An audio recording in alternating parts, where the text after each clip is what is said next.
Hello, my name is Diane, and today I want to talk about some of the books coming out in May that I am most looking forward to. I have 5 books to talk about. They are all fantasy, and I'm really excited about the first one, so I'm just going to get right into it. Coming out on May 7th is The Sword Unbound by Gareth Hanrahan. This is the second book in the Lands of the Firstborn series. The first book was The Sword Defiant, and that was my favorite book that I read last year, which is why I'm so excited about this one. This primarily follows the main character Alf, who was once one of the 9 heroes that defeated this Dark Lord and saved the surrounding area, the land that they live in, and they took over his city. And now some of them are on the council that runs the city. Some of them have sort of scattered off to do their own thing, but this picks up years later when Elf is warned that something else is coming, something bad is coming, and he needs to go and get all of these heroes back together to hopefully figure out what it is and stop it. Everyone is pretty much morally gray in this story, which I really enjoy. The heroes are now all in very different places in their lives. They have their own personal motivations for doing whatever it is they may be doing at this point.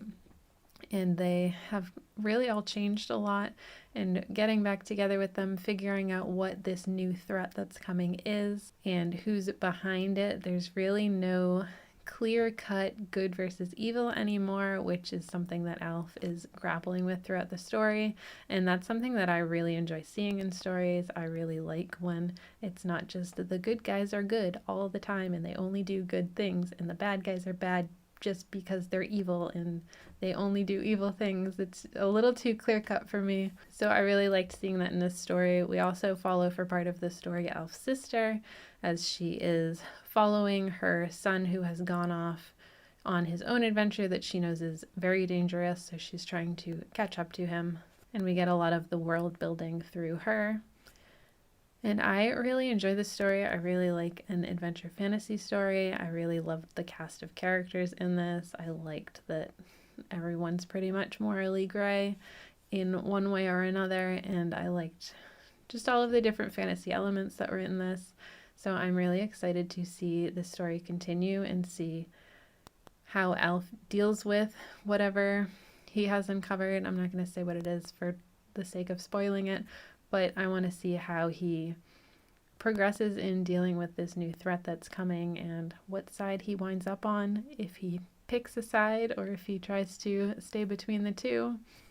I think at some point he's going to have to choose though, so I'm really looking forward to this one. Then coming out on May 14th is Puzzleheart by Jen Reese. This is a middle grade fantasy. I have read a little bit of middle grade over the last few years. It's still not something that generally appeals to me, but every once in a while I see a story that sounds really cute, and this was one of those. This story follows a 12-year-old main character named Perigi, and they see that their dad needs his spirits raised, so they decide to take him to their grandmother's house to reunite with the father's estranged mother.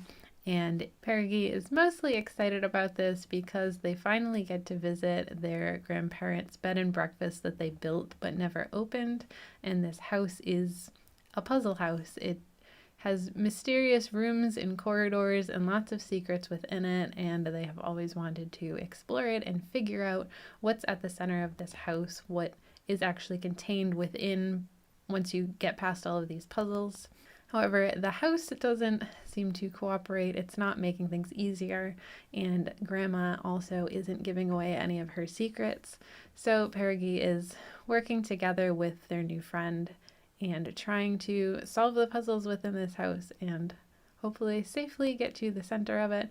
I think it just sounds really interesting, the whole idea of a puzzle house. It kind of reminds me, I don't think it's going to be anything like the House of Many Ways, but it kind of reminds me of that house where there are doorways and passages that can change and lead to different areas depending what you do, what the house presents to you, really.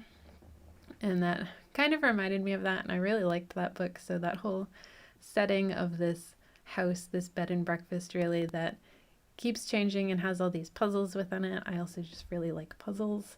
So I think it sounds like it should be an interesting story, depending what's behind there, what secrets Grandma is hiding in this building.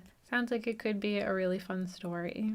Also coming out on May 14th is We Among Crows by Veronica Roth. This story follows Demeter, whose family slays monsters. He has been tasked with finding the witch Baba Yaga. To do this, he has to ally himself with another character who is a Smora, which kind of goes against what he's meant to be doing, but he promises to break her curse in exchange for her help.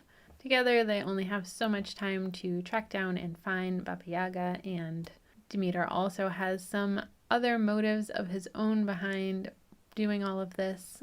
I really like stories based in mythology, first of all, but also stories where two characters or a group of characters have to work together that don't actually like each other. They might be natural enemies or hate each other for some particular reason, and they're forced to cooperate.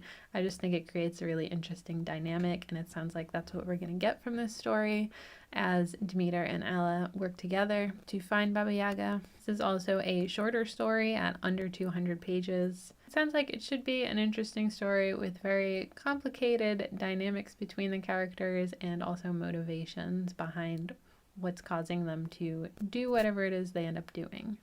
Then coming out on May 21st is A House Like an Accordion by Audrey Burgess. This is a story following our main character, Kareth, who is a wife and mother, and she sometimes feels like she's disappearing, but now she is literally disappearing. She wakes up one day and her hand is gone. Not in like a gory, gruesome way, it has just faded out of existence, which is obviously concerning, but she realizes that if she is disappearing, then it must mean that her father is drawing her. Her father is an artist with a magical ability to literally capture life in his art, and if he is drawing her, then that must mean he's alive. And she hasn't seen her father for like 25 years. She doesn't know where he is, and he's also warned her against doing this drawing from life because of how dangerous it is. So she needs to try and figure out where her father is and find him in time to find out why he's drawing her and where he has been. And she, of course, has a time limit to this. The longer it takes her to find him, the more he's going to draw of her, and the more she's going to disappear. And if she doesn't find him in time, she's going to disappear entirely. I think this sounds like an interesting story, revisiting her past to follow, hopefully, in her father's footsteps until she can locate him and figure out what's actually going on. There's a bit of mystery behind this that's very intriguing, and I think the magic sounds really interesting. I'm not sure if we'll get other types of magic throughout this story, but just this art alone sounds very interesting. It's not something I've really seen before. I've seen some magical art before that's always a really interesting magic system, but not specifically that just takes life out of reality and puts it into the art in this way.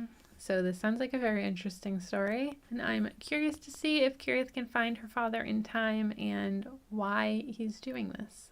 And lastly, coming out on May 28th is The Fireborne Blade by Charlotte Bond. This is the story of Madeline, who is a knight, and she does some minor infraction. I'm not sure exactly what she does, but to regain her honor, she has to track down the Fireborne Blade and claim it from the legendary dragon that has it. She has to either be successful or die trying to get this blade, and that's the only way to regain her honor. She's very set on this. She's very determined to do this, but it's something that no one has ever been able to do before. Many knights have died trying. But she has every intention of continuing to be a knight and to be worthy of that title and to prove all of her peers that she is capable of doing this and make up for whatever it is she has done. This is another shorter book, under 200 pages. It sounds like it should be interesting. Again, another quest type of story. I always like seeing how dragons are portrayed in stories because there's so many ways to approach them. This one sounds like it's going to be a very big and terrifying dragon, but we will see. And hopefully within the story, Madeline will be able to find this Fable Blade, get it from the dragon somehow, and get her honor back. I don't really have too much else to say about this. It sounds like a pretty straightforward plot and setup, but it does sound very interesting to me, so I'm looking forward to this one as well. those are all of the books that I'm looking forward to. Let me know if there's anything else you're interested in that maybe hasn't been on my radar. I'd love to hear about that. That's all for me today. Thanks for hanging out with me. I'll see you next time. Bye.